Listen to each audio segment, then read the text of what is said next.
Hello students, NS तथा GM classes में आपका स्वागत है। इससे पहले वाली क्लास के अंदर हम जो टॉपिक डिस्कस कर रहे थे वो था आपके पास में फ्रिंज चौड़ाई। और फ्रिंज चौड़ाई के अंदर हमने जो मान निकाला था उससे निष्कर्ष निकाला था हमने कि आपके पास में दीप्त और अदीप्त दोनों फ्रिंजों के लिए आपके पास में जो फ्रिंज चौड़ाई बीटा है उसका मान क्या होता है, एक समान होता है। और बीटा का मान आपके पास में कितना आया था, बीटा बराबर आया था आपके पास में लैम्डा डी बटे डी आया था।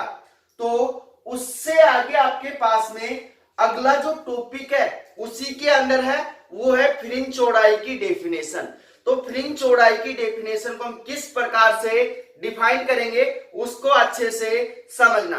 तो टॉपिक आपके पास में फ्रिंज चौड़ाई।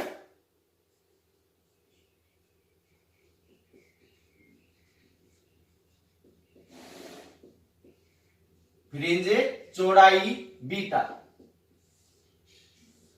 तो फ्रिंज चौड़ाई क्या होगी भाई, डेफिनेशन अच्छे से सुनना कि प्रकाश तरंगों के व्यतिकरण प्रतिरूप में, जब प्रकाश तरंगों का व्यतिकरण प्रतिरूप कहां बनता है, पर्दे के ऊपर बनता है, तब आपके पास में दो क्रमागत चमकीली या दीप्त फ्रिंजों तथा दो क्रमागत काली या अदीप्त फ्रिंजों के मध्य की जो दूरी होती है, बीच की जो दूरी होती है, उस दूरी को क्या कहते हैं, फ्रिंज चौड़ाई कहते हैं।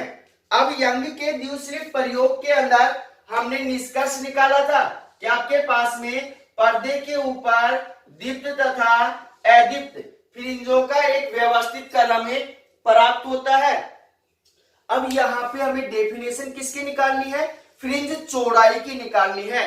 तो प्रकाश तरंगों के व्यतिकरण प्रतिरूप के अंदर दो क्रमागत कौन सी हो, दीप्त या दो क्रमागत अदीप्त फ्रिंजों के बीच की जो दूरी है, इस दूरी को क्या कहते हैं भाई, फ्रिंज चौड़ाई कहते हैं। क्या कहते हैं, फ्रिंज चौड़ाई।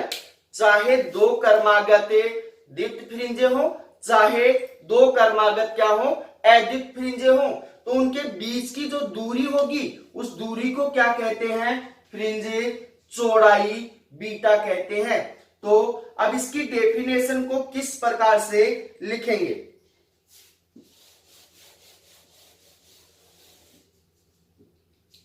डेफिनेशन को किस प्रकार से लिखेंगे कि प्रकाश तरंगों के व्यतिकरण प्रतिरूप में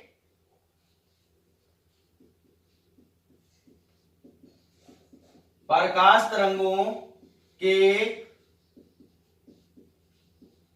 व्यतिकरण प्रतिरूप में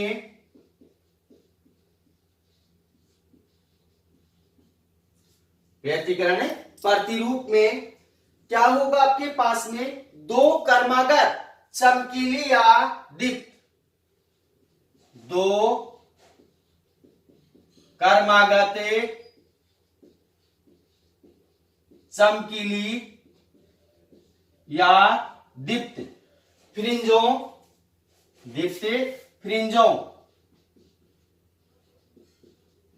तथा दो क्रमागत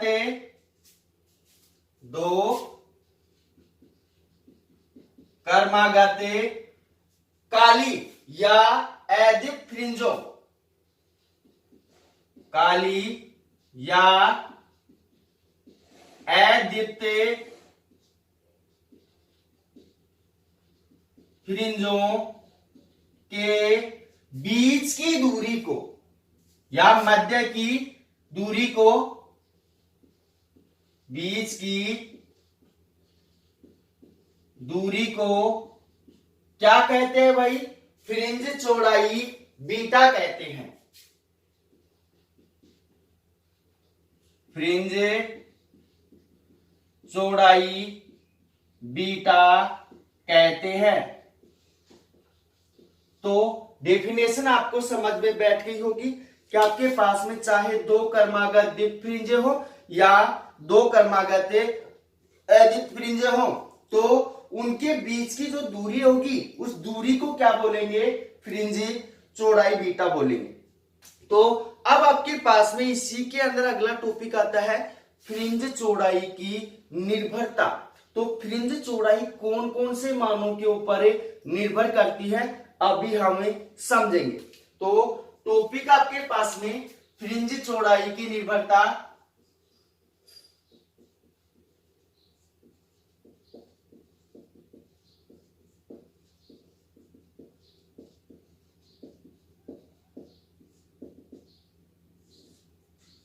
फ्रिंज चौड़ाई की निर्भरता। अब आपने यंग के द्विस्लिट प्रयोग से दीप्त तथा अदीप्त फ्रिंजों की जो आपने फ्रिंज चौड़ाई निकाली है, बीटा बराबर कितना है आपके पास में, बीटा बराबर आया है आपके पास में लैम्डा डी बटे कितना आया है, डी आया है। तो यहां से आप लिख सकते हो कि फ्रिंज चौड़ाई जो बीटा है कौन कौन से मानों के ऊपर निर्भर करती है। तो आप यहां पे बता सकते हो कि जो फ्रिंज चौड़ाई बीटा है वो प्रकाश तरंगों के तरंग दैर्घ्य की क्या होती है, समानुपाती होती है, या तरंग दैर्घ्य के ऊपर क्या करती है, निर्भर करती है। तो यहां फर्स्ट एरो का निशान लगाकर क्या लिखेंगे, फ्रिंज चौड़ाई बीटा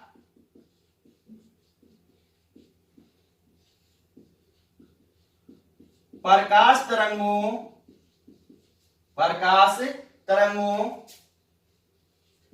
के तरंग दैर्घ्य पर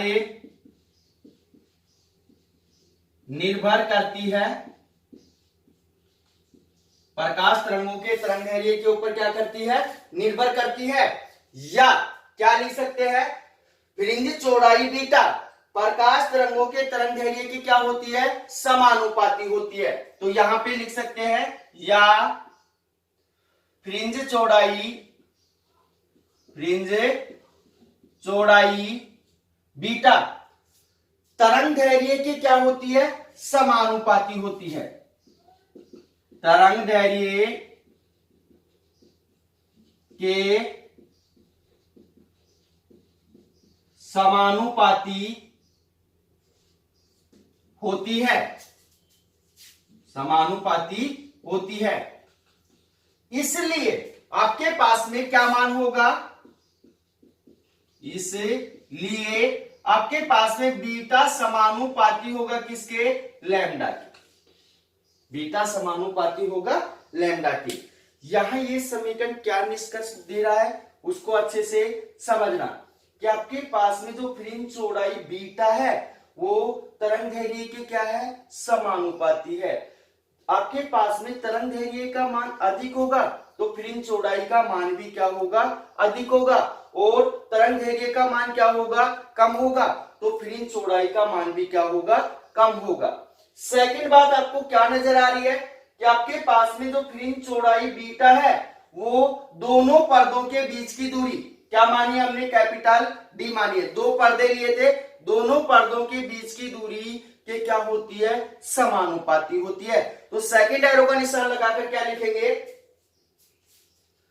फ्रिंज चौड़ाई बीटा, फ्रिंज चौड़ाई बीटा दोनों पर्दों के बीच की दूरी डी, दोनों पर्दों के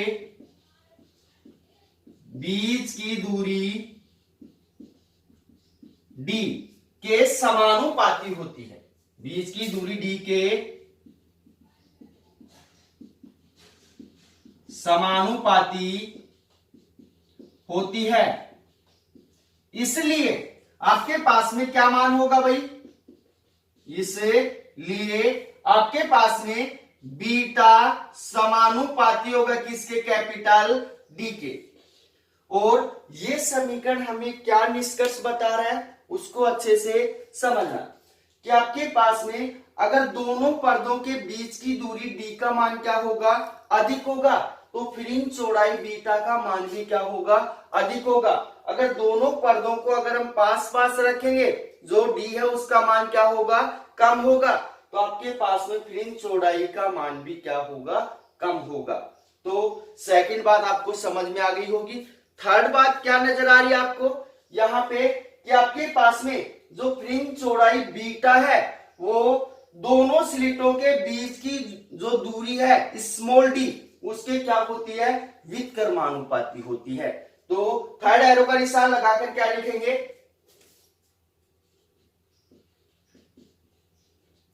फ्रिंज चौड़ाई बीटा दोनों स्लिटों के मध्य की दूरी डी, दोनों स्लिटों के मध्य की दूरी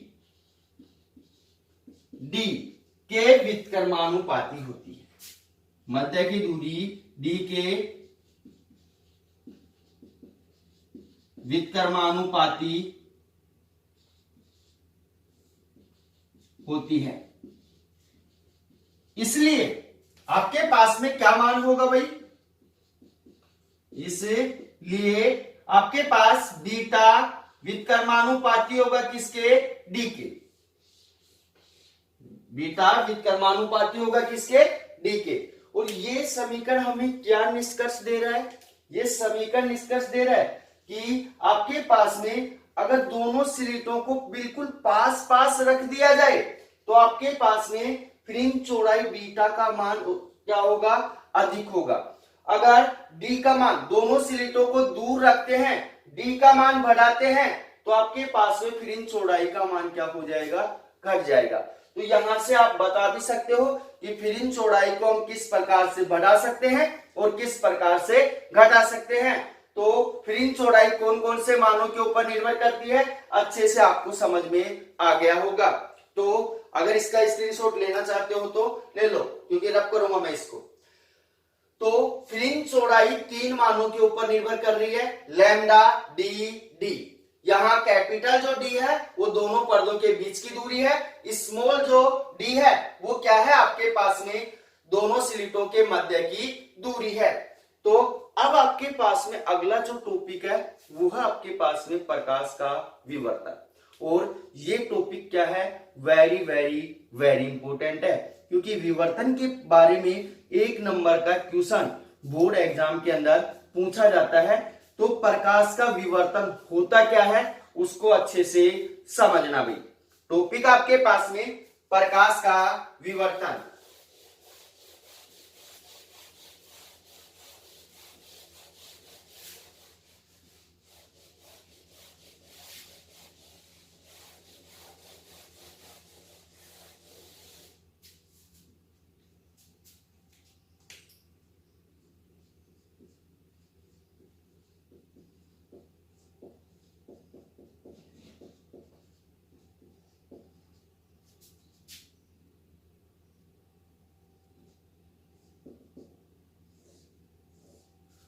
प्रकाश का विवर्तन।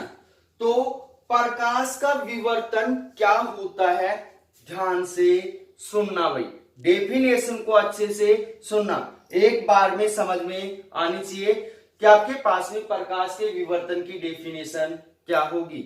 कि जब आपके पास में प्रकाश अपारदर्शी अवरोधक या द्वारक के किनारे से क्या करता है, मुड़ता है। आपके पास में कोई अपारदर्शी क्या है, अवरोधक है या द्वारक है, उसके किनारे से प्रकाश क्या होता है, मुड़ता है तथा ज्यामितीय छाया के रूप में क्या होता है, फैल जाता है। आपके पास में ये कोई क्या है, अपारदर्शी अवरोधक या द्वारक है। जैसे ही प्रकाश इसके ऊपर आपतित होता है तो वहां से क्या करता है, मुड़ता है, और मुड़कर क्या होता है, पर्दे के ऊपर ज्यामितीय छाया के रूप में क्या होता है, फैल जाता है। तो प्रकाश इस घटना को क्या कहते हैं, प्रकाश का विवर्तन कहते हैं। विवर्तन का मतलब होता है मुड़ना। क्या होता है, मुड़ना। तो प्रकाश जैसे ही किसी वस्तु के ऊपर आपतित होता है और उससे टकराकर वापस क्या होता है, मुड़ता है। तो मुड़ने की जो घटना है उस घटना को क्या कहेंगे, प्रकाश का विवर्तन कहेंगे। तो इसकी डेफिनेशन को दोबारा से सुन लेना कि किसी अपारदर्शी अवरोधक या द्वारक के किनारे से प्रकाश का मुड़ना तथा उसकी ज्यामितीय छाया के रूप में फैल जाने की जो घटना है, इस घटना को क्या कहते हैं? प्रकाश का विवर्तन कहते हैं। अब यहाँ पे ध्यान देना कि प्रकाश के विवर्तन के लिए जो महत्वपूर्ण बात है वो ये है कि प्रकाश के विवर्तन के लिए प्रकाश जो तरंगे हैं उनका तरंगदैर्घ्य जो अवरोधक या द्वारक है उसके आकार की कोटि का होना चाहिए, तभी आपके पास में विवर्तन की घटना देखने को मिलेगी, अन्यथा विवर्तन की घटना देखने को नहीं मिलेगी। अगर आपके पास में क्या है, द्वारक या अवरोधक का आकार क्या है, बहुत बड़ा है, तरंगदैर्घ्य क्या है, बहुत छोटा है, तब भी आपके पास में विवर्तन की घटना नहीं होगी। तो इसको लिखेंगे कैसे, अच्छे से समझना। किसी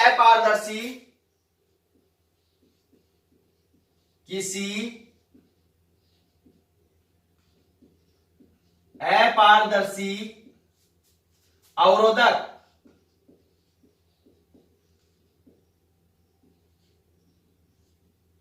या द्वारक के किनारे,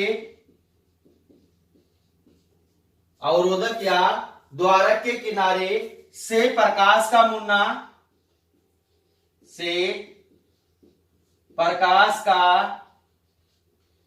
मुड़ना तथा उसकी ज्यामितीय छाया के रूप में फैलना तथा उसकी ज्यामितीय छाया के रूप में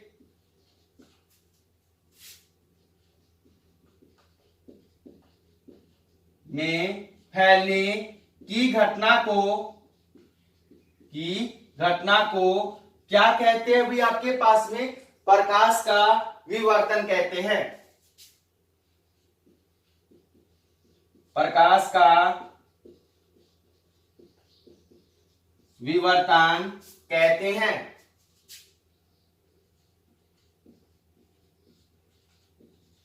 तो प्रकाश के विवर्तन की डेफिनेशन आपको समझ में आई होगी कि प्रकाश जब किसी अपारदर्शी अवरोधक या द्वारक के किनारे के ऊपर क्या होता है, टकराता है, तो टकराकर क्या होता है, वापस से मुड़ जाता है और अपनी ज्यामितीय छाया के रूप में क्या होता है, फैल जाता है। तो प्रकाश की इस घटना को क्या कहते हैं? प्रकाश का विवर्तन कहते हैं। अब इसका साधारण सा हम उदाहरण समझें तो पुराने जमाने में जब मकान बनाते थे तो मकान के ऊपर एक जाली लगाते थे, सीमेंट की जाली लगाते थे, उसके अंदर छोटे छोटे क्या होते हैं, छिद्र होते हैं। तो आपने देखा होगा कि जैसे ही प्रकाश उन छिद्रों से क्या होता है, आपतित होता है, तो वहां दीवार के ऊपर क्या बनता है, आपके पास में छायांकित भाग बनता है, तो उसे क्या कहते हैं, ज्यामितीय छाया रूप कहते हैं। तो ये घटना को किसके कारण होती है? प्रकाश के विवर्तन के कारण होती है। अब प्रकाश के विवर्तन की घटना के अंदर जो महत्वपूर्ण बात है वो क्या है कि प्रकाश विवर्तन के लिए प्रकाश तरंगों का जो तरंगदैर्घ्य है वो अवरोधक या द्वारक की आकार की कोटि का होना चाहिए। तो किस प्रकार से लिखेंगे देखना, किसी तरंग का विवर्तन होने के लिए द्वारक या अवरोधक का आकार, यहां लिखेंगे किसी तरंग का विवर्तन होने के लिए अवरोधक या द्वारक का आकार, अवरोधक या द्वारक का आकार, अवरोधक या द्वारक का आकार प्रकाश के तरंगदैर्घ्य की कोटि का होना चाहिए। प्रकाश के तरंगदैर्घ्य की कोटि का होना चाहिए, कोटि का होना चाहिए। या आपके पास में अवरोधक या द्वारक का जो आकार है वो तरंग दैर्घ्य के क्या होना चाहिए, बराबर होना चाहिए, समान होना चाहिए, तभी आपके पास में विवर्तन की घटना देखने को मिलेगी, अन्यथा विवर्तन की घटना देखने को नहीं मिलेगी। अब यहां पे आपके पास में तीन कंडीशनों के ऊपर क्या करते हैं, बात करते हैं। यदि आपके पास में जो द्वारक है उसका आकार क्या है, बहुत बड़ा है, किससे, प्रकाश के तरंग दैर्घ्य से, तो विवर्तन की घटना ना के बराबर देखने के लिए मिलेगी। तो विवर्तन की घटना बिल्कुल भी नहीं होगी, होगी तो क्या होगी, बहुत न्यूनतम होगी, बहुत कम होगी। तो फर्स्ट एरो का निशान लगाकर क्या लिखेंगे, यदि अवरोधक या द्वारक का आकार, यदि अवरोधक या द्वारक का आकार तरंग दैर्घ्य से बहुत बड़ा है, तरंग दैर्घ्य से बहुत बड़ा है, बहुत बड़ा होगा, तो आपके पास में d बहुत बड़ा होगा, किससे, लैम्डा से, तब विवर्तन की घटना क्या होती है, ना के बराबर होती है। तो यहां लिख दो आप, तब विवर्तन की घटना ना के बराबर होती है, ना के बराबर होती है। तो इसका डायग्राम कैसे बनाएंगे, मान लिया आपके पास में ये क्या है, अवरोधक है, क्या है, अवरोधक, और इसका जो आकार है वो क्या है, आपके पास में जो प्रकाश स्रोत है उससे निकलने वाली तरंगों के तरंग दैर्घ्य से क्या है, बहुत अधिक है, क्या है, बहुत अधिक है, तब आपके पास में जो विवर्तन की घटना है वो क्या होती है, ना के बराबर होती है, ना के बराबर होती है। तो ये हो गया आपके पास में पहली कंडीशन। सेकंड कंडीशन क्या है, यदि अवरोधक का जो आकार है या द्वारक का जो आकार है वो क्या है, तरंग दैर्घ्य के समान है, तब आपके पास में विवर्तन की जो घटना है वो कुछ दिखाई देती है, पूरी दिखाई नहीं देती है, कुछ घटना दिखाई देती है। तो सेकंड एरो का निशान लगाकर क्या लिखेंगे,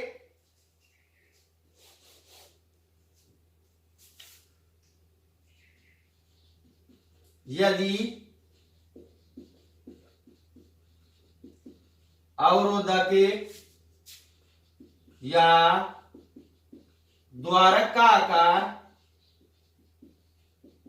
द्वारक का आकार तरंग दैर्घ्य के समान है, आकार प्रकाश के तरंग दैर्घ्य, तरंग दैर्घ्य के समान है, तब आपके पास में जो विवर्तन की घटना है बहुत कम मात्रा में दिखाई देती है, तब विवर्तन की घटना बहुत कम मात्रा, बहुत कम मात्रा में दिखाई देती है, दिखाई देती है। जैसे आपके पास में ये मान लिया आपके पास में क्या है, अवरोधक है, और इसका जो आकार है वो क्या है, आपके पास में जो तरंग दैर्घ्य है उसके समान है, तरंग दैर्घ्य उसके क्या है, समान है, प्रकाश का जो तरंग दैर्घ्य उसके समान है, तब आपके पास में जो विवर्तन की घटना है वो बहुत कम मात्रा में दिखाई देती है, दिखाई देती है, पर क्या होती है, बहुत कम मात्रा में दिखाई देती है।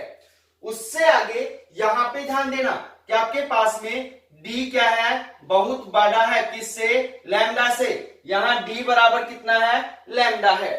अब तीसरी बात क्या होगी, यदि आपके पास में जो द्वारक या अवरोधक है उसका जो आकार है वो प्रकाश के तरंग दैर्घ्य से क्या है, बहुत कम है, तब आपके पास में विवर्तन की घटना स्पष्ट रूप से दिखाई देती है।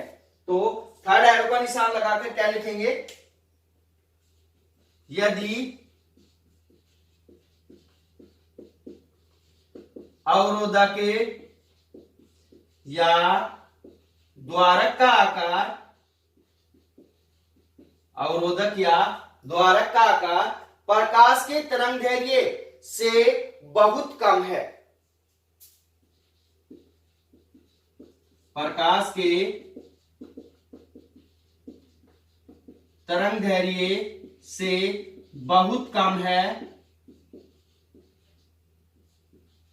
तब विवर्तन की घटना स्पष्ट दिखाई देती है या बहुत अधिक दिखाई देती है, तब विवर्तन की घटना बहुत अधिक दिखाई देती है, बहुत अधिक दिखाई देती है।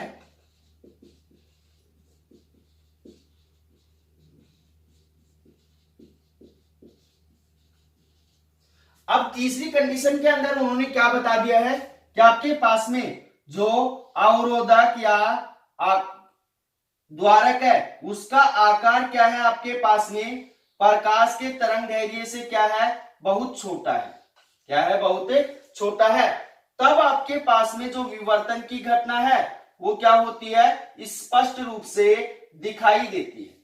विवर्तन की घटना है वो क्या होती है, स्पष्ट रूप से दिखाई देती है।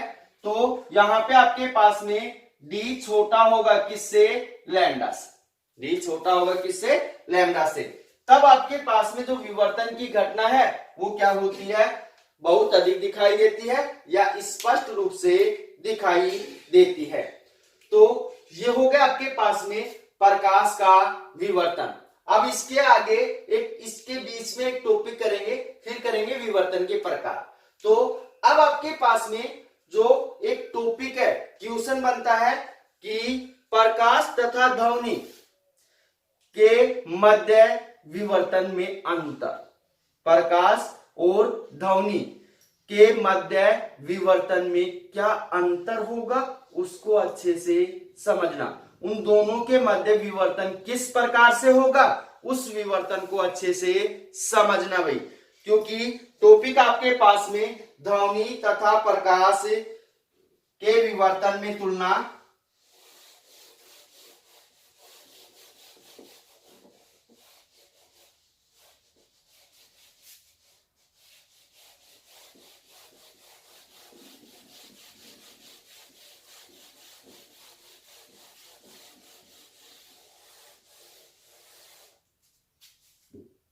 टॉपिक आपके पास में ध्वनि तथा प्रकाश के विवर्तन में तुलना।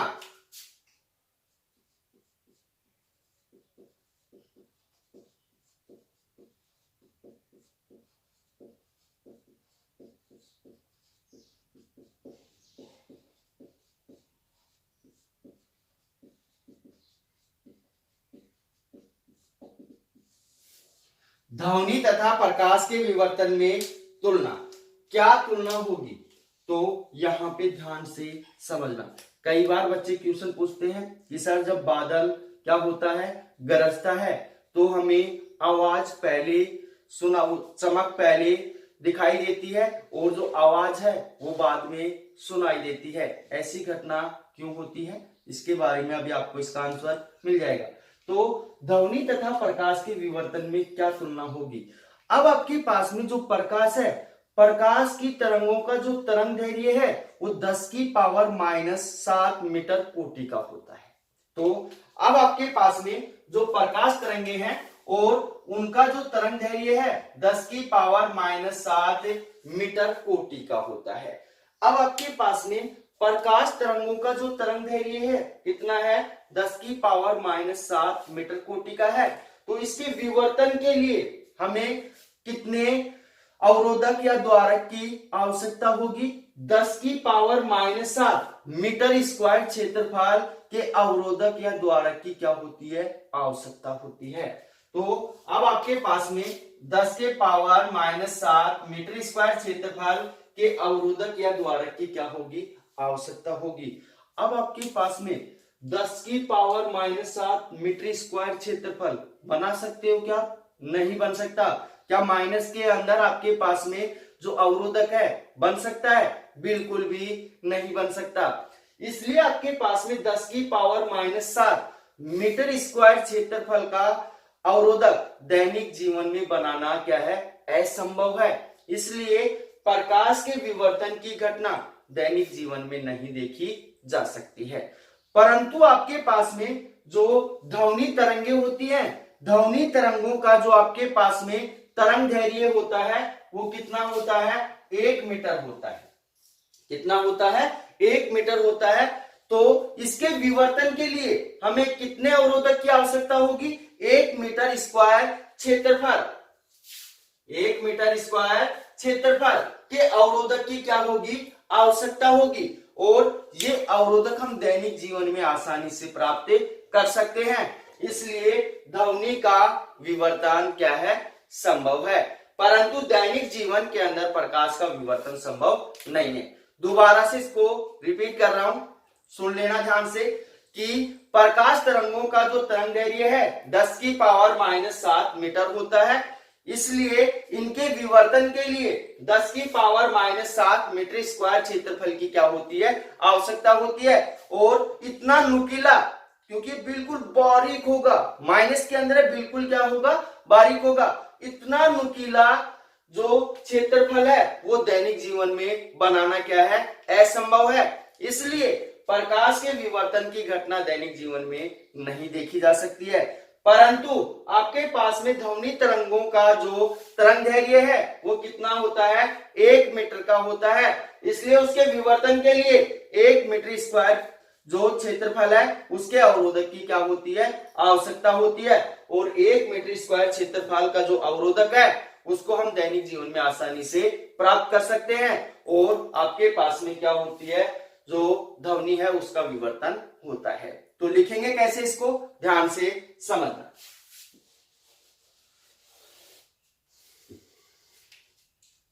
प्रकाश की तरंगों का तरंग दैर्घ्य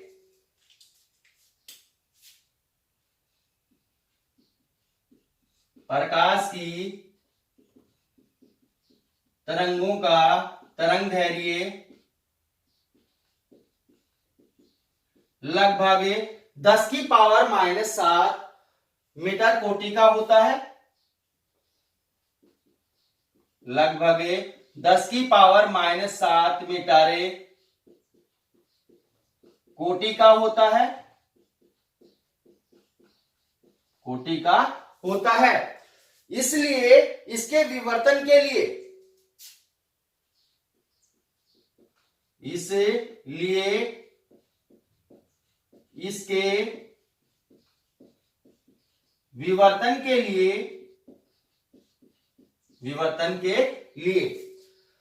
10 की पावर -7 मीटर स्क्वायर क्षेत्रफल, 10 की पावर -7 मीटर स्क्वायर क्षेत्रफल के अवरोधक या द्वारक की क्या होती है, आवश्यकता होती है।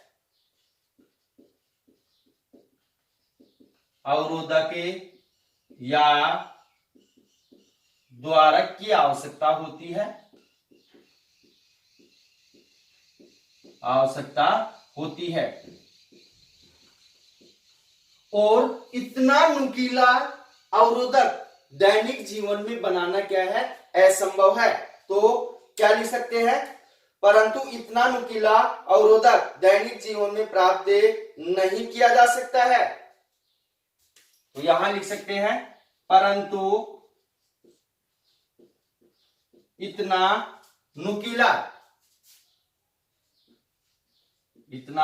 नुकीला अवरोधक या द्वारक दैनिक जीवन में प्राप्त नहीं किया जा सकता है, नहीं किया जा सकता है। दैनिक जीवन में प्राप्त नहीं किया जा सकता है। इसलिए प्रकाश के विवर्तन को दैनिक जीवन में नहीं देखा जा सकता है। इसलिए प्रकाश के विवर्तन को दैनिक जीवन में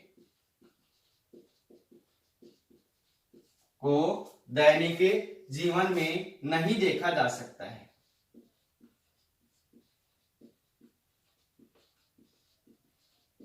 नहीं देखा जा सकता है। परंतु आपके पास में ध्वनि तरंगों का तरंगदैर्घ्य कितना होता है भाई? 1 मीटर होता है। तो आगे लिखेंगे परंतु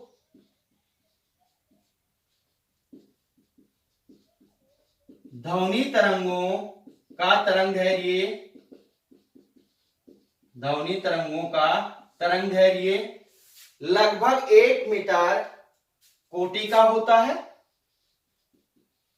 लगभग 1 मीटर कोटि का होता है।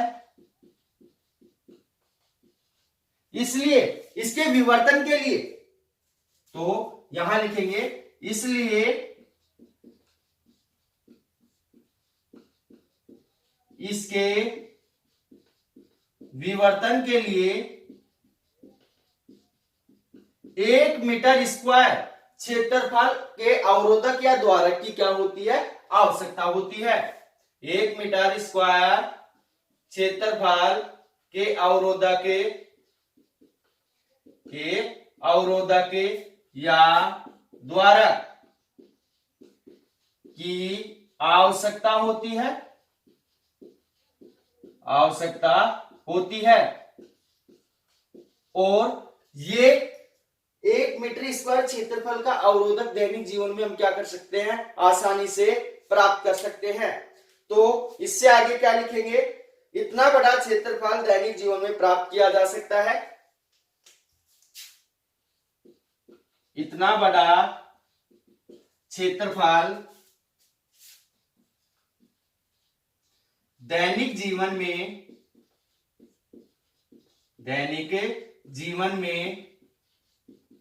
प्राप्त किया जा सकता है।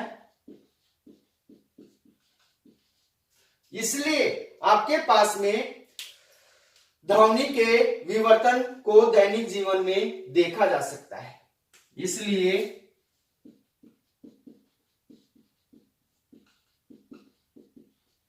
ध्वनि के विवर्तन को दैनिक जीवन में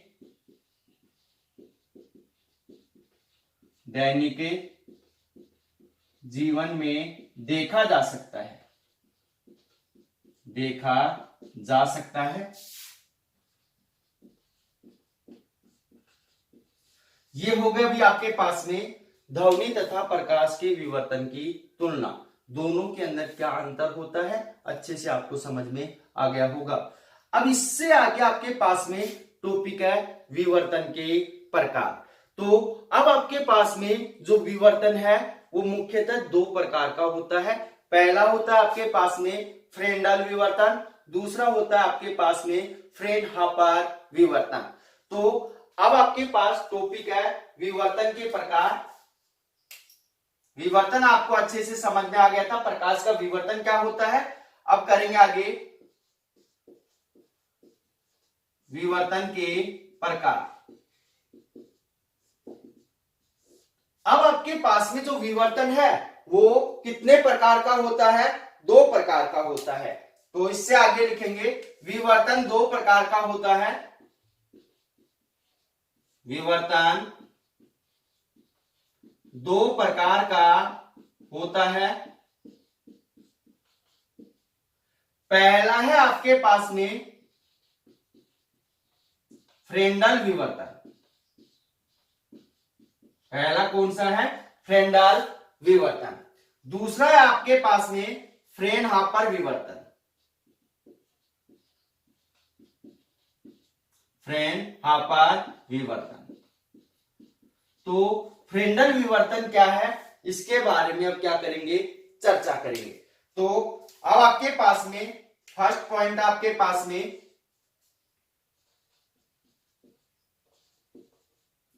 फ्रेंडल विवर्तन। फ्रेंडल विवर्तन क्या होता है इसको अच्छे से समझना भाई। तो जब आपके पास में एक वर्णी प्रकाश स्रोत व पर्दा दोनों विवर्तन उत्पन्न करने वाले अवरोधक या द्वारक से सीमांत दूरी पर होते हैं तो उसे क्या कहते हैं, फ्रेंडल विवर्तन कहते हैं। तो यहां पे ध्यान रखना भाई कि जब आपके पास में कौन कौन से जो अवरोधक के पास में कौन कौन से मान होने चाहिए, दोनों मानों को अभी मैंने बताया है कि आपके पास में जो एक वर्णी प्रकाश स्रोत है वो तथा पर्दा, एक साइड आपके पास में क्या रहेगा, एक वर्णी प्रकाश स्रोत रहेगा, दूसरी साइड क्या रहेगा, पर्दा रहेगा। दोनों जो बीच में जो क्या करेगा, विवर्तन उत्पन्न करेगा, उस विवर्तन उत्पन्न करने वाले अवरोधक से क्या होते हैं, सीमांत दूरी के ऊपर होते हैं तो उसे क्या कहते हैं, फ्रेंडल विवर्तन कहते हैं। अगर सीमांत दूरी के ऊपर नहीं होते हैं तो उसे क्या कहते हैं, फ्रेनहोफर विवर्तन कहते हैं। तो अब यहां पे ध्यान देना कि आपके पास में फ्रेंडल विवर्तन के अंदर आपके पास में आपतित और विवर्तित दोनों तरंगाग्र आपके पास में गोलीय और बेलनाकार होंगे। कैसे होंगे, गोलीय होंगे, बेलनाकार होंगे। तो यहां से क्वेश्चन निकलता है कि फ्रेंडल विवर्तन के अंदर आपतित और विवर्तित दोनों तरंगाग्र कैसे होते हैं, या तो गोलीय होते हैं या कैसे होते हैं, बेलनाकार होते हैं। अब आपके पास में जो फ्रेंडल विवर्तन है वो किसके कारण होता है, मान लिया आपके पास में कोई नुकीली क्या है, वस्तु है या सीधा तार है तो उसके कारण क्या होता है, फ्रेंडल विवर्तन होता है। समझाएंगे इसको, तो लिखेंगे कैसे इसको, पहले देख लो। जब एक वर्णी प्रकाश स्रोत, जब एक वर्णी प्रकाश स्रोत तथा पर्दा दोनों विवर्तन उत्पन्न करने वाले अवरोधक या द्वारक, दोनों विवर्तन उत्पन्न करने वाले अवरोधक या द्वारक से सीमांत दूरी पर होते हैं, से सीमांत दूरी पर होते हैं,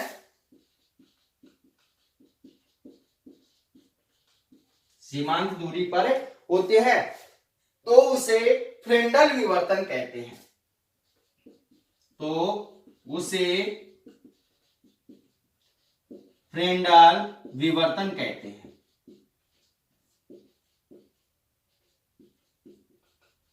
फ्रेंडल विवर्तन के अंदर आपतित तथा विवर्तित तरंगाग्र कैसा होता है, गोलीय या बेलनाकार होता है। तो यहां लिखेंगे फ्रेंडल विवर्तन में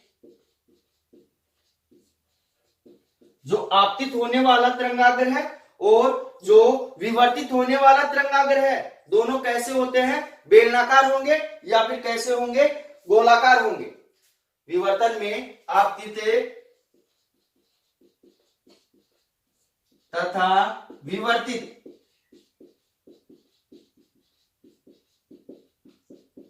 तरंगाग्र कैसे होंगे भी आपके पास में, गोलीय अथवा बेलनाकार होते हैं। गोलीय अथवा बेलनाकार होते हैं, गोलीय या बेलनाकार होते हैं। अब आपके पास में इसके एग्जाम्पल कौन कौन से हैं उनको ध्यान से सुन लेना भाई। सीधे किनारे, जो आपके पास में सीधे किनारे होते हैं, उन किनारों से क्या होता है आपके पास में फ्रेंडल विवर्तन होता है। तो यहां लिखेंगे सीधे किनारे। सेकंड हो जाएगा आपके पास में क्या होगा, संकीर्णता। संकीर्णता। और तीसरा जो इसका उदाहरण हो जाएगा, सूक्ष्म अपारदर्शी शक्ति। सूक्ष्म अपारदर्शी शक्ति पर फ्रेंडल विवर्तन होता है। फ्रेंडल विवर्तन होता है। फ्रेंडल विवर्तन होता है। तो ये हो गया आपके पास में फ्रेंडल विवर्तन।